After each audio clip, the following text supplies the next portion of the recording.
রাত তখন গভীর। বাইরে ঝিঁঝি পোকার একঘেয়ে ডাক আর পুবালি বাতাসের শোঁ শব্দ ছাড়া আর কোনো আওয়াজ নেই। কিন্তু রায়বাড়ির দোতলার সেই ঘরটিতে, যেখানে কাল ভোরে কনের সাজ হবে, সেখানে তখনও মৃদু উত্তাপের ফিসফাস। আগামীকাল অরুণিমার বিয়ে। সারা বাড়ি জুড়ে থমথমে উত্তেজনা, যার সঙ্গে মিশে আছে বহু পুরনো এক অকথিত প্রথা পালনের গুরুভার। মা সুপ্রিয়া দেবী আলমারি থেকে বের করে আনা ভারী কোমল একটি হলুদ বেনারসি শাড়ি ভাঁজ করছিলেন। শাড়ির পাড়ে ছোট ছোট ময়ূর কাঁথা বুটি, মাঝখানে শান্ত সোনালি কাজ। শাড়িটি অরুণিমার দিকে এগিয়ে দিয়ে সুপ্রিয়া দেবী নিচু গলায় বললেন, অরু, দেখ তো মা, এই শাড়িটা কেমন হয়েছে? তোর দিদিমা কিন্তু নিজে হাতে তুলে রেখেছিলেন। অরুণিমা, যাকে এখন থেকেই আসন্ন দাম্পত্য জীবনের চাপা অস্থিরতা ঘিরে রয়েছে, সে মায়ের দিকে একবারও না তাকিয়ে জানালার বাইরে তাকিয়েছিল। তারপর ধীরে ধীরে মুখ ঘুরিয়ে শাড়ির দিকে তাকালো। তার চোখে তখন স্বপ্ন নয়, বরং জেদের এক স্ফুলিঙ্গ। মা, তুমি জানো আমার লাল বেনারসি চাই। গত মাসে আমরা যে শাড়িটা দেখেছিলাম, সেই টকটকে লাল রং ছাড়া আমার আর কিছু ভালো লাগবে না। কেন তুমি এই হলুদ শাড়িটা দেখাচ্ছ? অরুণিমার কণ্ঠস্বরে বিরক্তি মেশানো চাপা অভিমান। সুপ্রিয়া দেবীর মুখ সামান্য কঠিন হলো। তিনি শাড়িটি খাটের উপর সাবধানে রাখলেন। শোন মা, এটা তো শুধু আমার ইচ্ছের ব্যাপার নয়, এটা এই বাড়ির নিয়ম। বহু বছর ধরে এই রীতি চলে আসছে। তুই তো সব জানিস। বল, এ বাড়ির কোনো মেয়ে বিয়ের সময় লাল শাড়ি পরে না রে, পরে না, বোঝ একটু। অরুণিমা চেয়ার ছেড়ে উঠে দাঁড়ালো। ওহ, আবার সেই পুরনো গল্প। কুসংস্কার ছাড়া আর কিছু নয়। এখন 21 শতাব্দী মা। আর তাছাড়া কেন লাল শাড়ি পরা যাবে না তার কোনো স্পষ্ট যুক্তি কেউ দিতে পারে? কোনোদিনও তো দাওনি। আমি কাল লাল বেনারসি পরবো মা। আমার বিয়ে, আমি আমার পছন্দ মতো সাজব। অরুণিমার কণ্ঠে তারুণ্যের স্পষ্ট প্রতিবাদ। সুপ্রিয়া দেবী কিছু সময় চুপ করে রইলেন। তার চোখের গভীর কোণে এক প্রচ্ছন্ন ভয়, তার স্মৃতির ছায়া। এই বাড়ির অলিখিত ইতিহাস হয়তো অরুণিমার জেদের সামনে নতি স্বীকার করবে না। দীর্ঘ নীরবতা ভাঙল সুপ্রিয়া দেবীর একটি দীর্ঘশ্বাসে। তিনি মেয়ের দিকে স্নিগ্ধ চোখে তাকালেন। তার দৃঢ়তা সামান্য নরম হলো, কিন্তু ভিতরের দুশ্চিন্তা স্পষ্ট। ঠিক আছে অরু, তুই যখন এত করেই বলছিস, তখন আমি দেখছি কি করা যায়। কিন্তু তুই এখন শুয়ে পড় মা। সারাদিন তো তোর কত ধকল গেছে। এই, আমি আসছি, শো, কিন্তু আমি দেখছি কি করা যায়। বলে সুপ্রিয়া দেবী ধীরে ধীরে ঘর ছেড়ে বেরিয়ে গেলেন।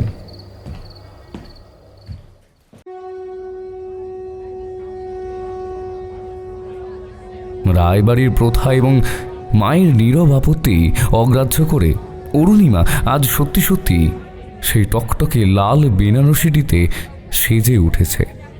শাড়ির গাঢ় লাল রং সোনার জরির কাজে যেন আগুনের মতো জ্বলছে।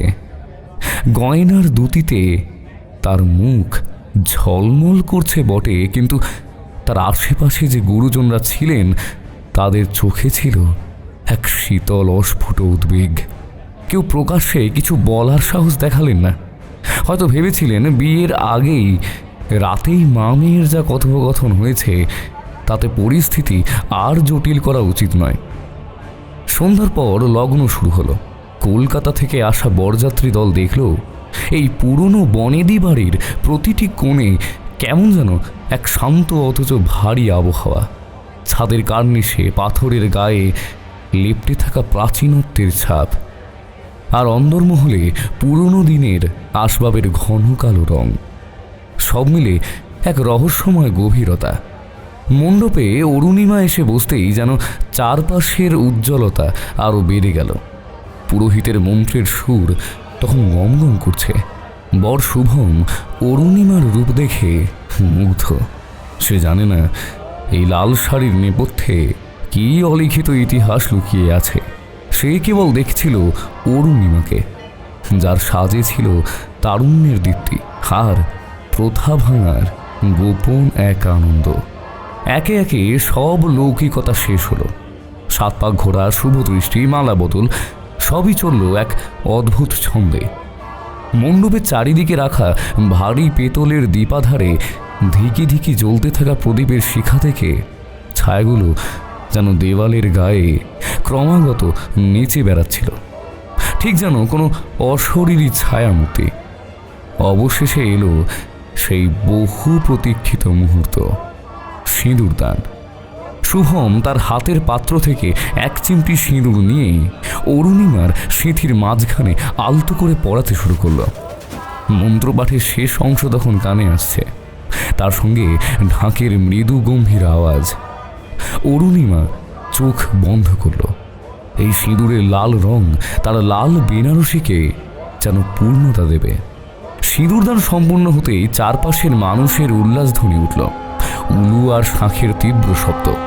সেই তীব্র শব্দের আড়ালে ভিড়ের মাঝেও অরুণিমা হঠাৎ অনুভব করল তার খুব কাছে, একেবারে ডান কানের লতির কাছে কেউ যেন গভীর শ্বাস ফেলছে। শ্বাসটা ঠান্ডা এবং স্যাঁতস্যাঁতে। তৎক্ষণাৎ সেই চাপা শ্বাস প্রশ্বাসের সঙ্গে মিশে গেল এক ক্ষীণ, প্রায় ফিস ফিস করে বলা কণ্ঠস্বর। স্বরটি এতই দুর্বল, এতই নিচু যে কেবল অরুণিমাই শুনতে পেল। খুলে ফেল এই লাল শাড়ি। অরুণিমা চমকে উঠল, ধরফর করে চোখ খুলে পিছনে তাকালো।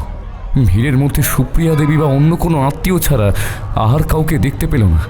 সবাই আনন্দে মেতে আছে, কেউ তার দিকে বিশেষ নজর দিচ্ছে না। মণ্ডপের কিনারায় থাকা পুরনো থামের আড়ালে বা অন্ধকার কোণেও কোনো ছায়া বা মূর্তি নজরে এলো না। তার সমস্ত শরীর মুহূর্তের জন্য ঠান্ডা হয়ে গেল। সিঁথিতে লেপ্টে থাকা সিঁদুরের শীতলতাও যেন সেই ফিসফিসের আতঙ্কের কাছে ম্লান হয়ে গেল। অরুণিমা একবার শুভমকে দেখল, সে হাসছে, কিছু একটা বলার চেষ্টা করছে। অরুণিমা হাসার চেষ্টা করল। অরুণিমা দ্রুত নিজেকে সামলে নিল। হয়তো সত্যি এটা তার মনের ভ্রম। সে চোখ বন্ধ করল, নিজেকে বোঝালো আর কিছু নয়, শুধু বিয়ের রাত, আনন্দ। কিন্তু পরক্ষণে আরেকটু স্পষ্ট, আরেকটু দ্রুত, যেন উন্মুক্ত তার শেষ প্রান্তে দাঁড়িয়ে কেউ বলছে, খুলে ফেল এখনই, নইলে ঘোর বিপদ।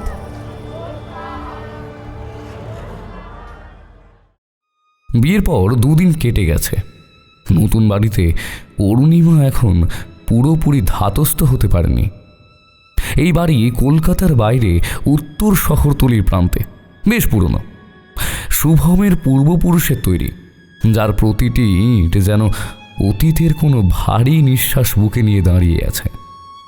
রাতের বেলা এই বাড়ির অলিন্দে কেমন একটা চাপা অস্বস্তি খেলা করে, যা আধুনিক কোনো ফ্ল্যাটে পাওয়া যায় না। রাত তখন সম্ভবত 2টো পেরিয়ে গেছে। বাইরে টিপ টিপ করে বৃষ্টি পড়ছে, সঙ্গে ভেজা বাতাসের একটা ভারী গন্ধ। ঘরের আলো নিভিয়ে অরুণিমা আর শুভম শুয়েছিল। শুভম তার দিকে ফিরে শান্তভাবে ঘুমোচ্ছে। অরুণিমার চোখে ঘুম নেই। সিঁদুরদানের রাতে শোনা সেই ফিসফিসানিটা মন থেকে কিছুতেই মুছতে পারেনি। সে শুধু পাশ ফিরে শুয়ে জানালার বাইরে অন্ধকারের দিকে তাকিয়েছিল। হঠাৎ সেই গভীর নীরবতাকে চুরমার করে দিয়ে খুব কাছ থেকে একটা শব্দ ভেসে এলো, নূপুরের শব্দ। খুব মৃদু কিন্তু অত্যন্ত সতর্ক, ঠিক যেন কেউ পায়ের আঙুলের ওপর ভর দিয়ে হেঁটে যাচ্ছে। শব্দটা আসছে করিডোর ধরে, ঝিকঝিক ঝিকঝিক করে। অরুণিমা কান খাড়া করল। প্রথমে ভাবল ইঁদুর বা অন্য কোনো প্রাণীর আওয়াজ, কিন্তু না, এই আওয়াজ স্পষ্টত ধাতব, ছন্দবদ্ধ। কেউ হেঁটে যাচ্ছে। এই নিঝুম রাতে কে এমন নিঃশব্দে নূপুর পায়ে হাঁটবে? এই বাড়ির কেউই তো নূপুর পরে না। শুভম গাঢ় ঘুমে আচ্ছন্ন। অরুণিমা তাকে ধাক্কা দিয়ে জাগাতে পারল না। এক অদৃশ্য টানে সে বিছানা ছেড়ে নামল। তার ভেতরে এক তীব্র কৌতূহল, আর তার থেকেও বেশি এক শীতল ভয় তাকে টেনে নিয়ে যাচ্ছিল সেই দরজার দিকে। দরজা খুলে সে করিডোরে উঁকি মারল।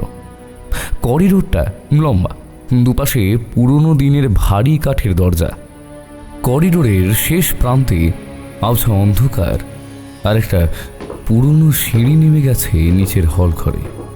ঝিকঝিক ঝিকঝিক আওয়াজটা এবার সিঁড়ির দিকে, যেন কেউ ধীরে ধীরে খুব সাবধানে নিচের দিকে নামছে। অরুণিমা সন্তর্পণে ঘর থেকে বেরিয়ে এলো। মেঝেতে তার খালি পায়ের শব্দ কেমন অস্বাভাবিক জোরে কানে বাজছিল। সে বাড়ির দিকে এগিয়ে গেল, কিন্তু সিঁড়ির গোড়ায় গিয়ে দেখল না তো কেউ নেই। না নুপুরের আওয়াজ, না কোনো মানব মূর্তি। চারপাশ থমথমে, কেবল বাইরে বৃষ্টির শব্দ, যেন কেউ তার সঙ্গে নিদারুণ এক খেলা খেলছে। হতাশ হয়ে সে ফিরে এলো। এই শীতকালে এই নিস্তব্ধ পরিবেশে তার বুক ধড়ফড় করছিল। গলা শুকিয়ে কাঠ। ঘরের ভিতরে প্রবেশ না করে সে পাশের রান্নাঘরের দিকে গেল। এক গ্লাস জল না খেলে এই অস্বস্তি কাটবে না। রান্নাঘরে ঢুকে ফ্রিজ থেকে এক বোতল জল বের করে একটি কাঁচের গ্লাসে ঢালল। গ্লাসটি প্রায় পূর্ণ। হাতে নিয়ে জল পান করতে যাবে এমন সময় একটা অস্বস্তিকর অনুভূতি হলো। ঘরের নিভু আলোতেও অরুণিমা লক্ষ্য করল গ্লাসের স্বচ্ছ জলে ভাসছে কালো লম্বা একটি চুল। অরুণিমার বুকটা ধক করে উঠল। কার চুল এটা? এই জলটা তো সে নিজেই ফ্রিজ থেকে বার করলো। অস্বস্তিতে তার গা গুলোতে শুরু করলো। সে দ্রুত গ্লাসের জল ফেলে দিয়ে সিঁড়ির দিকে এগিয়ে গেল। মুখ ধোয়া প্রয়োজন।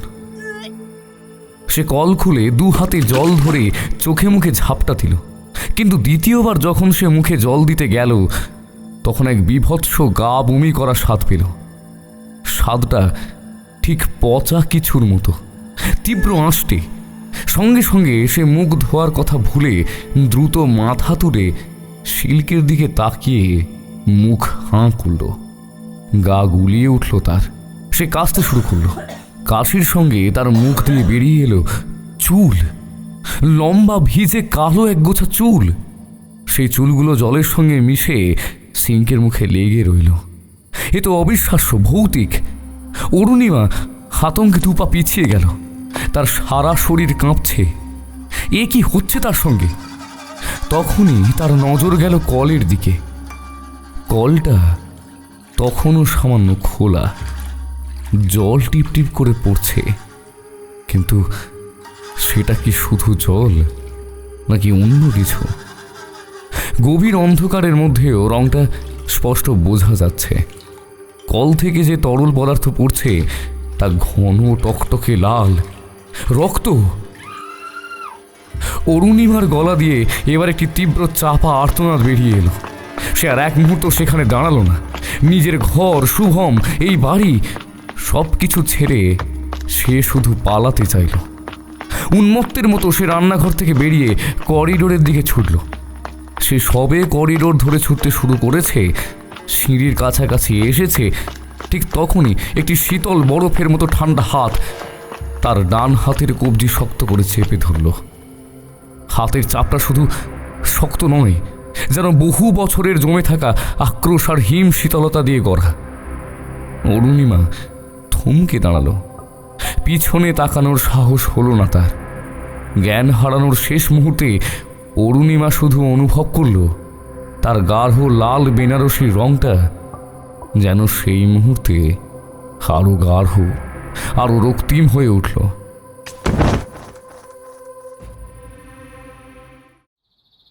অরুণিমার যখন জ্ঞান ফিরল তখন ভোরের আলো ঘরে প্রবেশ করেছে। সে বিছানায়। শুভম তার পাশে বসে কপালে হাত বুলিয়ে দিচ্ছে। তার চোখে উদ্বেগ, কিন্তু তার চেয়েও বেশি ছিল সংশয়। এই অরু, অরু কি হয়েছে কি তোমার? আরে মাঝরাতে রান্নাঘরে গিয়েছিলে কেন? আর এমনভাবে জ্ঞান হারানো, সারা শরীর যে বরফের মতো ঠান্ডা হয়ে গিয়েছিল তোমার। কি হয়েছিল তোমার সাথে একটু একটু বলো না আমায়। শুভমের সৎ চাপা, কিন্তু প্রশ্নগুলো যেন ছিটকে এলো। অরুণিমা আতঙ্কের দৃষ্টিতে চারপাশে তাকালো। এখনও যেন সেই শীতল হাতের স্পর্শ তার কবজিতে লেগে আছে। অরুণিমা প্রায় ফিস ফিস করে বলল, শুভম, আমি নিশ্চিত এই বাড়িতে কোনো অশুভ শক্তি আছে। সে তখনও পুরোপুরি স্বাভাবিক হতে পারেনি। শুভম তার হাত ধরে বলল, ও অরুণিমা, এসব কি বলছো কি তুমি? তুমি হয়তো কোনো বাজে স্বপ্ন দেখেছো। নতুন পরিবেশে এসেছো, এত বিশাল পুরনো একটা বাড়ি, মানসিক চাপ বাবা, সব মিলিয়ে মিশিয়ে এমনটাই হতে পারে। তুমি নিজেকে অকারণে ভয় দেখাচ্ছ, এসব কিচ্ছু নেই। না শুভম, এটা স্বপ্ন নয়। প্রথমে নূপুরের ক্ষীণ আওয়াজ শুনলাম, করিডোর দিয়ে যাচ্ছিল, খুব খুব স্পষ্ট ছিল। তারপর জলের গ্লাসে চুল আর সিঙ্কের জলে। অরুণিমা থেমে গেল। আতঙ্ক তাকে গ্রাস করছে।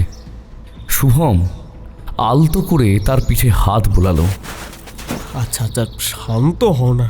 শোনো, এই দেখো, এই বাড়ি বহু বছর ধরে খালি ছিল, বুঝেছো? পুরনো কাঠ আর পাথরের তো শব্দ হবেই, এগুলো স্বাভাবিক নয় কি? দেখো, ওগুলো হয়তো বাতাসের কোনো শব্দ বা পুরনোই আসবাবের যে মচমচ যে আওয়াজ হয় সেই আওয়াজ। আর চুল, রান্নাঘরে চুল থাকাটা কি এমন কিছু অস্বাভাবিক করু? হয়তো তোমারই একটি চুল পড়েছিল, তা দেখে তুমি ভয় পেয়েছো। অরুণিমা মাথা নাড়ল। না, তুমি বোঝো না। আমি মুখ ধুতে গেলাম, মুখ দিয়ে চুল বেরিয়ে এলো। আর আর কলের জল, শুভম, কল থেকে রক্ত পড়ছিল। আমি নিজের চোখে দেখেছি, একেবারে গাঢ় লাল। তার কণ্ঠস্বর এবার অসহায়, যেন তার কথা কেউ বিশ্বাস করছে না।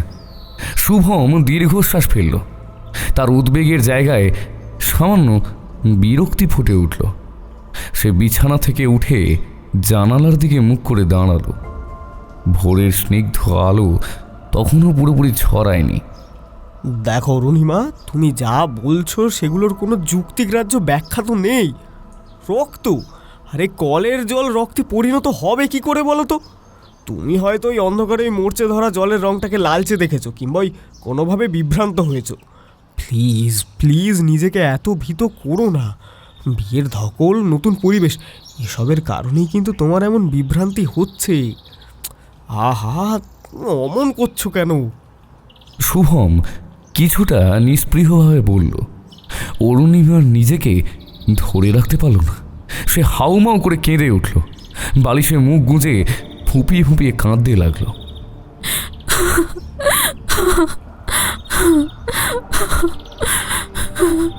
তার কান্নার তীব্রতা শুভমকেও কিছুটা অস্বস্তিতে ফেলল। বিশ্বাস করো না কেন তুমি? আমার কথা বিশ্বাস করো। আমার একদম ভালো লাগছে না। সেই লাল শাড়ির কথা মনে নেই? কেউ একজন ফিসফিস করে বলেছিল খুলে ফেলতে। এসব কিছুর সঙ্গে একটা যোগসূত্র আছে শুভম। আমার ওপর জোর করে কিছু চাপানো হচ্ছে। অরুণিমা কান্নার দমকে কথাগুলো প্রায় চিৎকার করেই বলল। শুভম চোখ বন্ধ করে বিরক্তি চেপে ধরল। এই মাত্রাতিক্ত আবেগ আর ভিত্তিহীন আতঙ্ক তাকে ক্লান্ত করে দিচ্ছে। সে অরুণিমার দিকে ফিরে তাকালো। এই অরুণিমা, এ নাও, একটু জল খাও। তুমি শান্ত হও বাবা, একটু জল খাও। আহা, কেঁদো না। তুমি এমন করলে আমি কি করব বলো তো? বারবার এই একই কথা বলছো তো। তোমার কি মনে হয় কোনো অদৃশ্য আত্মা তোমার পেছন পেছনে ঘুরছে? এসব কাল্পনিক গল্পে আমি কিন্তু বিশ্বাস করি না অরু। যা তুমি দেখছো সেগুলো তোমারই কেবল মানসিক চাপ আর অতিরিক্ত পরিমাণের ভয়। এটা শুভম কিছুক্ষণ চুপ করে রইল। তারপর পরিস্থিতি সামাল দিতে একটা উপায় বের করলো। সে অরুণিমার কাছে এসে আলতো করে তার চুল সরিয়ে দিল। এই তো মন খারাপ করে না। আমি জানি তুমি এখন অস্থির আছো। এক কাজ করো, আজ দুপুরে তুমি মায়ের সঙ্গে যাও, ঠিক আছে? তুমি আজ দুপুরে মায়ের সঙ্গে গিয়ে ওই গ্রামের প্রান্তে একটা পুরানো মন্দির আছে আমাদের এখানে, শুনেছি ওটার খুব নাম ডাক। ধর্মীয় পরিবেশে গেলে আশা করি তুমি মনটা শান্ত করতে পারবে। দেখবে সমস্ত দুশ্চিন্তা কেটে যাবে মাথা থেকে, ঠিক আছে? মায়ের সাথে যাও বাবা। শুভমের কথায় কিছুটা সান্ত্বনা পেলেও অরুণিমার মনের গভীরে বাসা বাঁধা আতঙ্ক পুরোপুরি দূর হয়নি। দুপুরে শাশুড়ি মার সাথে গ্রামের প্রাচীন মন্দিরটার দিকে রওনা হলো। মন্দিরটি বাজারের কোলাহল থেকে বেশ খানিকটা দূরে, একটা ছোট্ট টিলার উপর অবস্থিত। আশেপাশে উঁচু উঁচু শিরীষ আর আম গাছের ছায়া, যা পরিবেশটিকে আরও শান্ত অথচ গম্ভীর করে তুলেছে। রাস্তায় হাঁটতে হাঁটতে অপর্ণা দেবী মন্দিরের মহিমা বর্ণনা করছিলেন। জানিস মা, এই মন্দিরটা প্রায় 300 বছরের পুরনো। এর মহিমা অনেক। গ্রামের কারোর বিপদে আপদে বা মনে শান্তি না থাকলে এখানে এলেই নাকি সব কেটে যায়। দেবী আমাদের রক্ষা কর্ত্রী, সব বিপদ থেকে বাঁচান। এই মন্দিরের জাগ্রত ঠাকুরকে বিশ্বাস করিস, দেখবি মনের সব ভুল দূর হয়ে যাবে। অপর্ণা দেবী বললেন। অরুণিমা চুপচাপ শুনল। তার মনে এক ধরনের দ্বৈত অনুভূতি কাজ করছিল। একদিকে যুক্তিবাদী শুভমের কথা, আর অন্যদিকে নিজের দেখা ভয়ঙ্কর অভিজ্ঞতা। মন্দিরের কাছাকাছি পৌঁছতেই অরুণিমা হঠাৎ দাঁড়িয়ে পড়ল।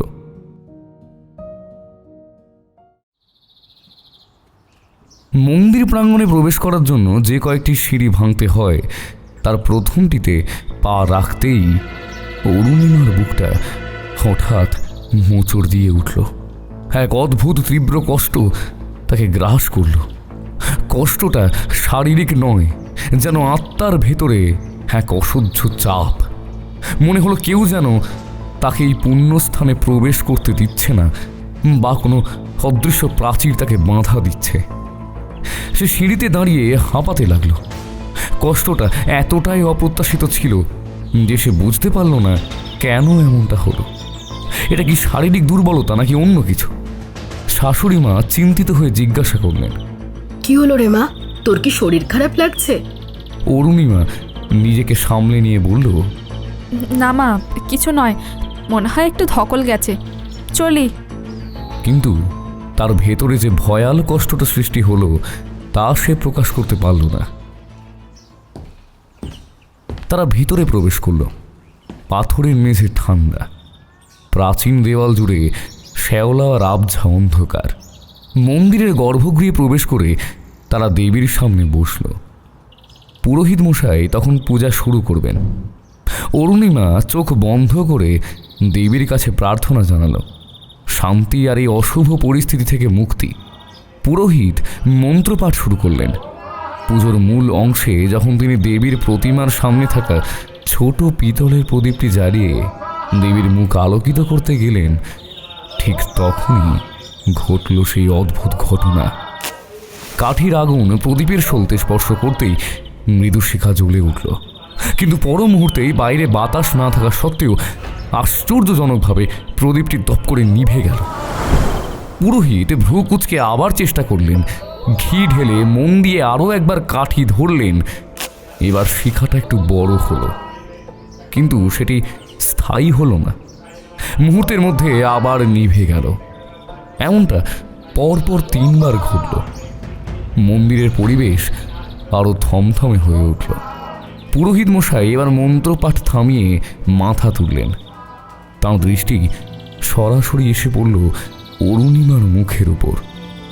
তাঁর চোখে বিস্ময় নয়, ছিল এক গভীর সন্দেহ আর উদ্বেগ। সেই চাহনি ছিল তীক্ষ্ণ, যেন তিনি অরুণিমার ভেতরের কিছু একটা দেখতে পাচ্ছেন। পুরোহিত কঠোর কণ্ঠে বললেন, কি অলক্ষণ, এমন তো কখনো হয় না। এই মন্দিরের প্রতিমার সামনে প্রদীপ নিভছে, এর মধ্যে নিশ্চয়ই কোনো গণ্ডগোল আছে। তিনি অরুণিমার দিকে তাকিয়ে শাশুড়িমাকে জিজ্ঞেস করলেন, মা, এই মেয়েটিকে তো আগে দেখিনি, ইনি কি আপনাদের বাড়িতে নতুন এসেছেন?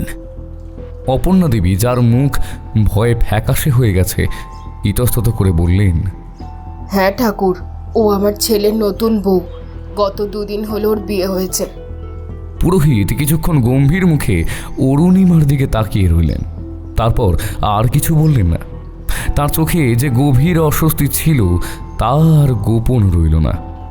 সুপ্রিয়া দেবীকে শুধু বললেন, আপনারা এখন যান, আমি দেবীর কাছে ক্ষমা চাইছি।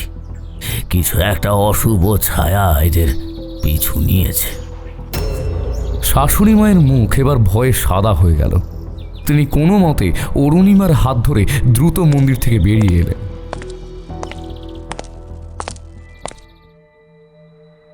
এই ঘটনার পর দিনগুলি যেন আরো দ্রুত আরো নীরসভাবে কাটতে শুরু করলো।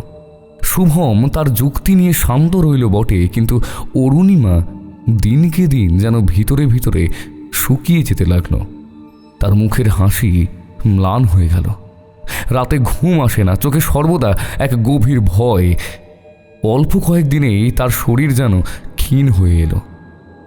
গালের নরম ভাবটা হারিয়ে গিয়ে সেখানে গভীর ছায়া পড়ল। এদিকে বাড়িতে আরেকটি ভয়াল নীরব পরিবর্তন ঘটছিল। অরুণিমার শোবার ঘরের আলমারিটা ছিল পুরনো আমলের, বিশাল ও অন্ধকার। জামা কাপড় গোছানোর সময় অরুণিমা আলমারির এক কোণে ভাঁজ করে রাখা লাল বেনারসিটি দেখল। শাড়িটি যেন প্রথম দিনের মতো উজ্জ্বল লাল আর নেই, বরং তার রং যেন ক্রমশ আরো গাঢ় হয়ে যাচ্ছে, যেন সেখানে তাজা রক্ত শুষে নেওয়া হচ্ছে। শুধু গাঢ় নয়, রঙের সেই রক্তিম ছায়া আস্তে আস্তে কালো ছায়া ধারণ করছে। বেনারসির সেই উজ্জ্বল জরির কাজও যেন কালচে আভায় ম্লান হয়ে আসছে। অরুণিমা ভয়ে আর সেই শাড়িটি ছুঁতে পারত না। কয়েকদিন পরের ঘটনা। তখন গভীর রাত। শুভম পাশে শান্তভাবে ঘুমোচ্ছে। সময় তখন ঠিক কত তা বোঝা গেল না, শুধু মনে হলো সেটা মধ্যরাতের সীমানা পার হয়ে গেছে।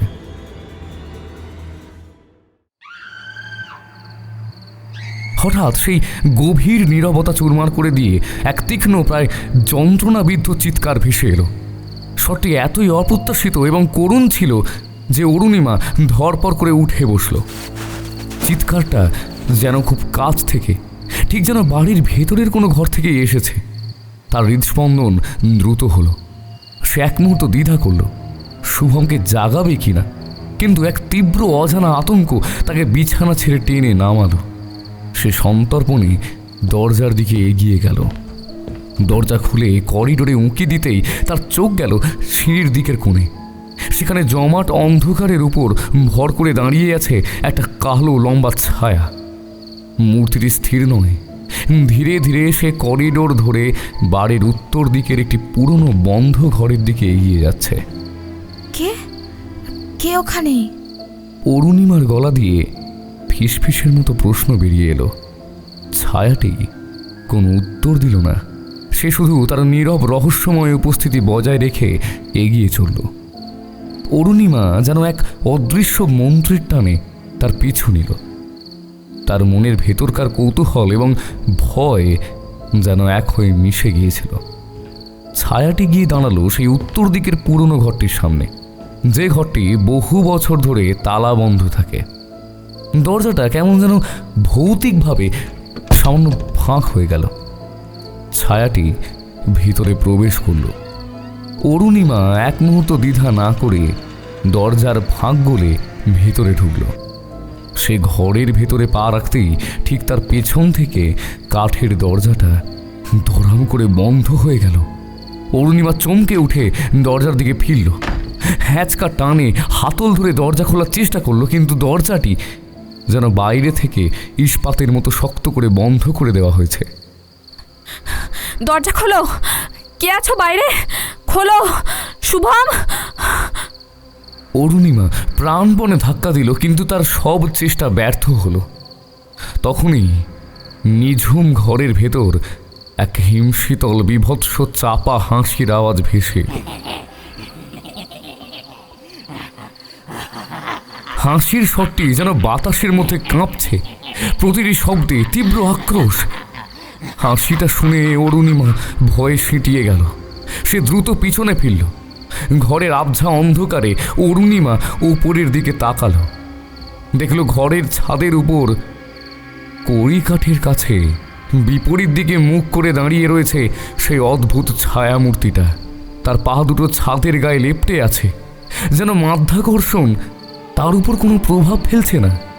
অরুণিমা ভয়ে চিৎকার করতে চাইল, পালাতে চাইল, কিন্তু তার শরীর যেন পাথরের মতো জমে গেছে। গলা দিয়ে কোনো স্বর বের হলো না, চোখ দিয়ে এক ফোঁটা জলও পড়ল না। সে যেন এক নিদারুণ দুঃস্বপ্ন দেখছে, যেখান থেকে তার মুক্তি নেই। পর মুহূর্তে চোখের পলকে ছায়ামূর্তিটি ছাদ থেকে নিচে নেমে এলো। এক শীতল অশরীরী হাত অরুণিমার চুলের মুঠি শক্ত করে চেপে ধরল। যন্ত্রণায় অরুণিমার চোখ কপালে ওঠার জোগাড়। ছায়াটি তাকে চুলের মুঠি ধরে শূন্যে ওপর দিকে তুলে দিল। অরুণিমা অসহায়ের মতো হাত পা ছুঁড়তে লাগলো। এরপরে সেই ভয়ঙ্কর দৃশ্য, ছায়ামূর্তিটা এক ঝটকায় তার হাতে থাকা একটি গাঢ় লাল বেনারসি শাড়ি অরুণিমার গলার চারদিকে পেঁচিয়ে দিল।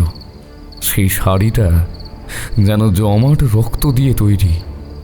অরুণিমার শ্বাস প্রশ্বাস বন্ধ হয়ে এলো। তার চোখ ফেটে যেন বাইরে বেরিয়ে আসতে চাইল, কিন্তু সে কোনো আর্তনাদ করতে পারল না। এক অদৃশ্য শক্তি সেই শাড়ির একটা প্রান্তটা দ্রুত গতিতে ছাদের পাখার সঙ্গে বেঁধে দিল। অরুণিমা অনুভব করলো তার দম বন্ধ হয়ে আসছে, তার শরীর ঠান্ডা হয়ে যাচ্ছে, তার মস্তিষ্ক অসাড় হচ্ছে, তার জীবন যেন এক বিভৎস অলৌকিক ফাঁদে আটকে গেছে। ঠিক সেই সময় জ্ঞান হারিয়ে যাওয়ার শেষ মুহূর্তে অরুণিমা শুনতে পেল বাইরের করিডর থেকে তার ঘরের দরজাটা সজোরে ধাক্কা মেরে ভাঙার শব্দ। সম্ভবত শুভম এসেছে, কিন্তু ততক্ষণে অনেক দেরি হয়ে গেছে। অরুণিমার মাথার মধ্যে কেবল সেই অদ্ভুত মহিলার অট্টহাসির আওয়াজ বাহার ঘুরতে থাকলো। তার চোখ ঝাপসা হয়ে এলো, তারপর সব অন্ধকার।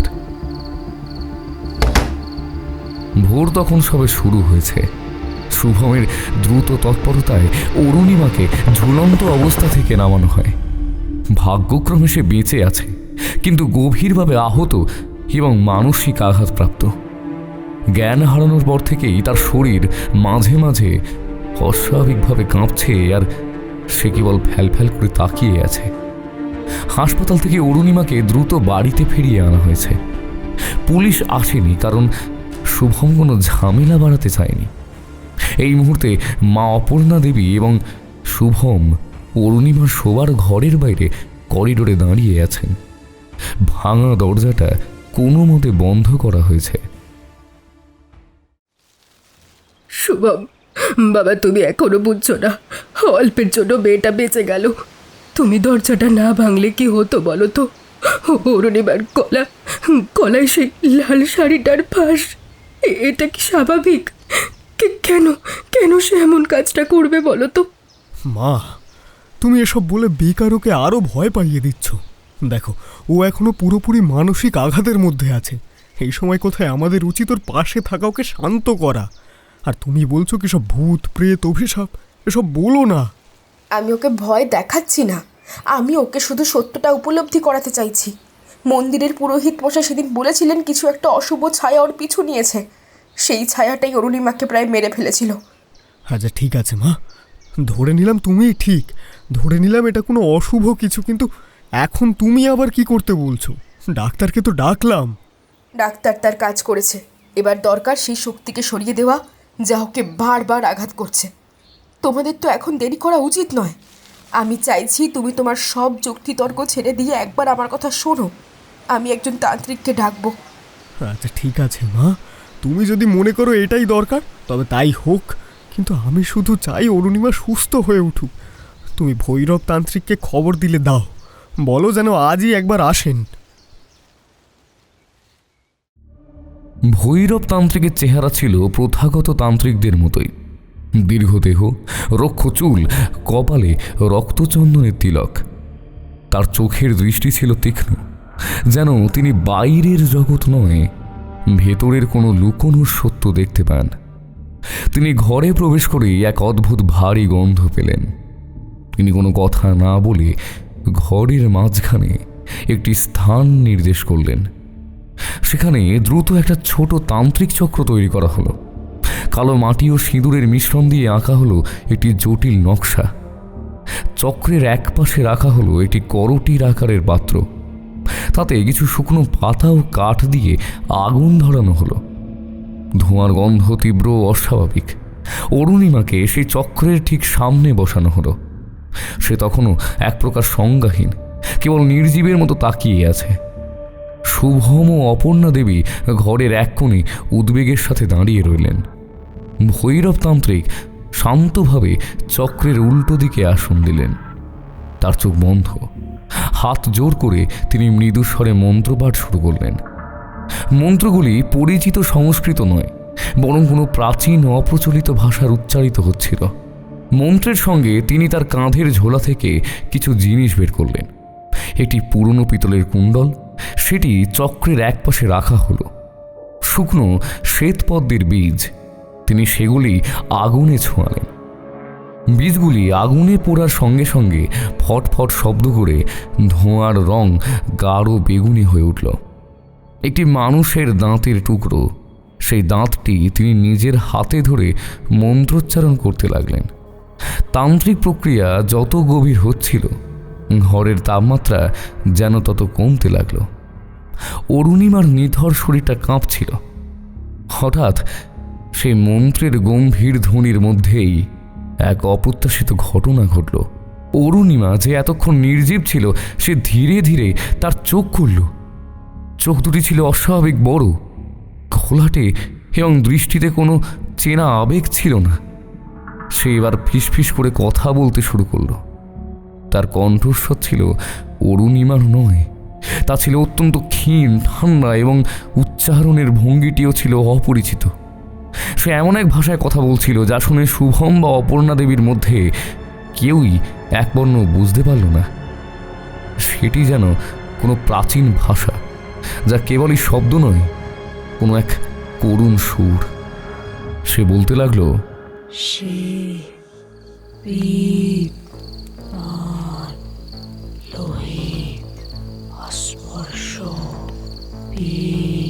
অরুণিমার মুখ দিয়ে সেই দুর্বোধ্য শব্দগুলি বের হচ্ছিল, আর তার শরীর চক্রের দিকে সামনের দিকে ঝুঁকছিল। শুভম আতঙ্কে মায়ের হাত চেপে ধরল। ও কি বলছে? শরীরটা কেমন কেমন করছে, ওকে থামাও। ভৈরব তান্ত্রিকের চোখ তখনও বন্ধ। তিনি কোনো দিকে তাকাচ্ছেন না, কিন্তু তার মুখমণ্ডল নিদারুণ মনোযোগে ভরা। মনে হচ্ছিল তিনি সেই দুর্বোধ্য ভাষাটিকে গভীরভাবে শুনছেন এবং অনুবাদ করার চেষ্টা করছেন।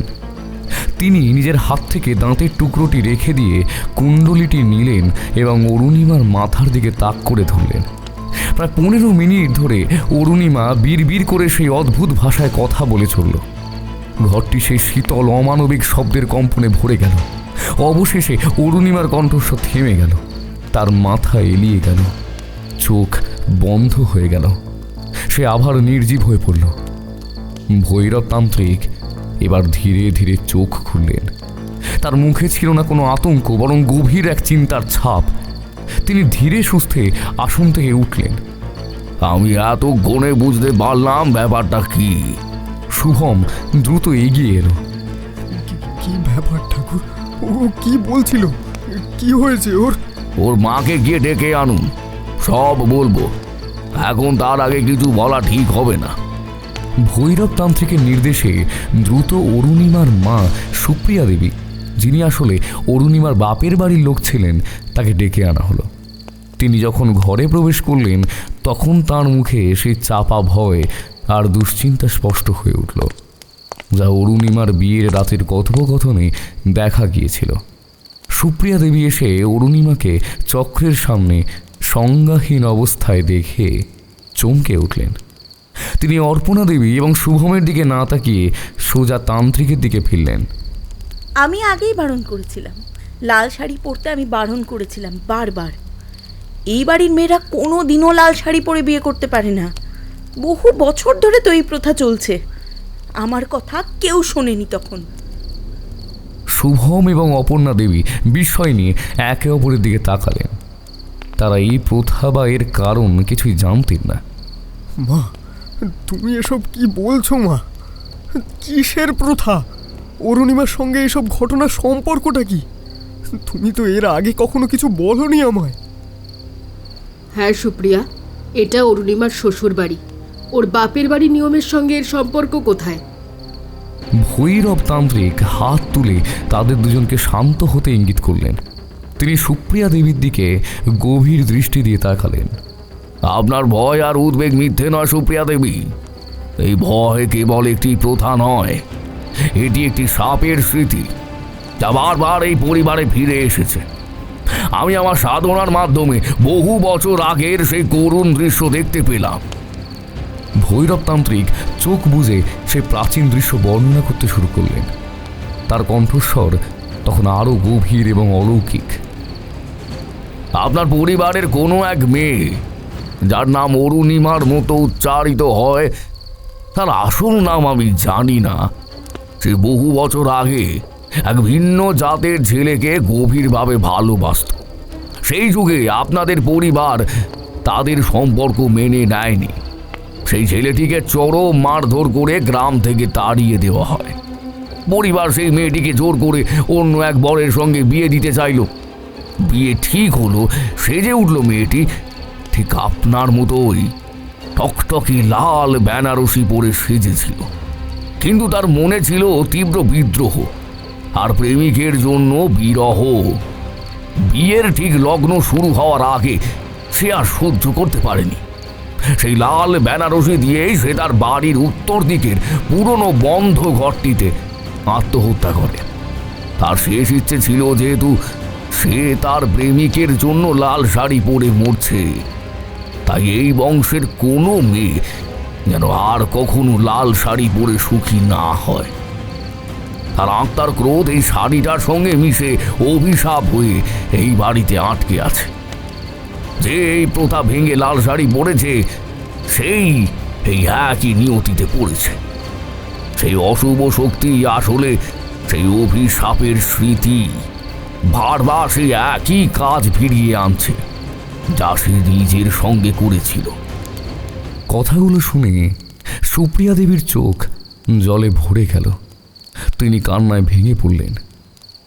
এই অভিশাপ এটি কোনো আত্মা নয়, এটি হলো স্মৃতির শক্তি যা সেই মেয়েটির তীব্র প্রেম ও ক্রোধে সৃষ্টি হয়েছে। তার মুক্তি দরকার, আর মুক্তি আসবে সেই লাল বেনারসি দিয়েই, যা দিয়ে সে মরতে চেয়েছিল কিন্তু ভালোবাসার প্রতীক হিসেবে ধরেছিল। এর জন্য আপনাদের দুটো কাজ করতে হবে। প্রতীকী ত্যাগ। অরুণিমাকে তার ব্যবহৃত লাল বেনারসি শাড়িটি আজ রাতেই আগুনে পুড়িয়ে দিতে হবে। কিন্তু কেবল পুড়িয়ে দিলেই হবে না, সেই অভিশাপের স্মৃতিকে শান্ত করতে হবে। শাড়িটি পোড়ানোর আগে অরুণিমাকে সেই শাড়িতে একটি মাত্র হলুদ ফুল অর্পণ করতে হবে, যা ছিল তার মায়ের দেওয়া সেই প্রথার প্রতীক। এই হলুদ ফুল হবে তার আত্মার প্রেমিকের প্রতি অর্পণ করা শেষ শ্রদ্ধা। এটি সেই অভিশাপকে শান্ত করে দেবে। আগামীকাল ভোরবেলা আপনারা স্বামী স্ত্রী দুজনেই যাবেন প্রেমিকের স্মৃতি বহনকারী কোনো নদীর ঘাটে, যেখানে দুটি নতুন হলুদ ধুতি দান করে দেবেন এবং মেয়েটির আত্মার শান্তির জন্য ক্ষমা চাইবে। অরুণিমার শরীর কেবল ভয় পেয়েছে, কিন্তু তার মনের উপর সেই অভিশাপ কাজ করছে। এই কাজটি সম্পূর্ণ হলে তার মন থেকে সেই ভয় দূর হবে এবং সে সম্পূর্ণ সুস্থ হয়ে উঠবে। ভৈরব তান্ত্রিকের নির্দেশ অনুযায়ী সেদিন গভীর রাতেই সমস্ত আয়োজন করা হলো। শুভম এবং অপর্ণা দেবী দ্রুত উঠোনের এক কোণে একটি ছোট বেদি তৈরি করলেন। সেখানে অরুণিমার সেই অভিশাপ বহনকারী গাঢ় লাল বেনারসি শাড়িটি রাখা হলো। অরুণিমা তখনও দুর্বল, কিন্তু শুভম তাকে ধরে নিয়ে এলো। অরুণিমা কম্পিত হাতে কিন্তু স্থির দৃষ্টিতে একটি তাজা হলুদ গাঁদা ফুল সেই বেনারসির উপর রাখল। শুভম তারপর অগ্নিসংযোগ করল। দাউ দাউ করে আগুন জ্বলে উঠল। শাড়িটির রং যখন কালো ছাইয়ে পরিণত হচ্ছিল, তখন অরুণিমার মুখমণ্ডলে এক ধরনের শীতল শান্তি নেমে এলো, যেন বহু যুগের পুরনো এক চাপা কষ্ট অবশেষে মুক্তি পেল। পরের দিন ভোরে শুভম এবং অরুণিমা নদীর ঘাটে গেল। তারা দুজন নতুন হলুদ ধুতি জলে ভাসিয়ে দিল, যা ছিল শতবর্ষ আগে ভালোবাসার জন্য জীবন দেওয়া সেই যুবকের প্রতীকী শ্রদ্ধা। অরুণিমা নীরবে সেই অদৃশ্য আত্মার শান্তির জন্য প্রার্থনা করল। বাড়ি ফিরে আসার পর অরুণিমার চোখে সেই আতঙ্ক আর ছিল না। সে যেন এক নিদারুণ দুঃস্বপ্ন থেকে জেগে উঠেছে। তার দুর্বলতা কাটতে শুরু করলো এবং তার মুখে আবার সেই তারুণ্যের দীপ্তি ফিরে এলো। বিদায় নেওয়ার আগে ভৈরবতান্ত্রিক শুভম, অপর্ণা দেবী এবং সুপ্রিয়া দেবীকে এক গুরুত্বপূর্ণ বার্তা দিলেন। এই ঘটনার মূলে কোনো অশুভ আত্মা ছিল না, ছিল মানুষের তৈরি প্রথা ও ভেদাভেদ। জাতপাতের নামে আপনারা যে ভালোবাসাকে অস্বীকার করেছিলেন, সে গভীর বেদনাটাই এই অভিশাপ তৈরি করেছিল। আজ অরুণিমা শুধু সুস্থ হলো না, সেই অরুন্ধতীও মুক্তি পেল। মনে রাখবেন, যেখানে ধর্ম বা প্রথা মানুষকে ভালোবাসতে বাধা দেয়, সেখানে মানুষের মন থেকেই অভিশাপের সৃষ্টি হয়। কারণ ভালোবাসা জাতপাতের অনেক ঊর্ধ্বে এবং সেই বাঁধনকেই সবচেয়ে বেশি সম্মান করা উচিত। অরুণিমার ওপর থেকে বহু যুগের এক ভারী ছায়া সরে গেল। অরুণিমা ও শুভম একে অপরের দিকে তাকালো। তাদের নতুন জীবন শুরু হলো এক ভয়ঙ্কর অভিজ্ঞতার পর, যা তাদের শিখিয়ে গেল প্রথা নয়, ভালোবাসাই হলো সবচেয়ে বড় রক্ষা কবচ।